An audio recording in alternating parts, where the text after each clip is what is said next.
એક જણો દારૂમાં પીવામાં બરબાદ થઈ ગયો. બંગલો વેચાઈ ગયો, જમીન વેચાઈ ગઈ, ગાડી વેચાઈ ગઈ, ફેક્ટરી વેચાઈ ગઈ, ઘરના દુખણા લઈને વયા ગયા, ભેહું વહી ગઈ. કોને કેવું પા હે.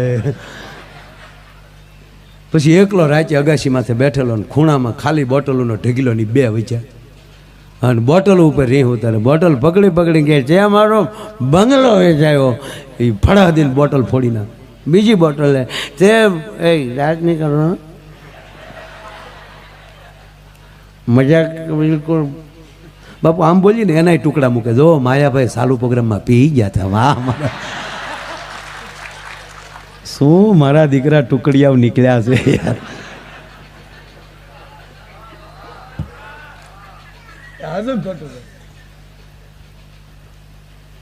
એક પછી એક બોટલના ઘા કર્યો.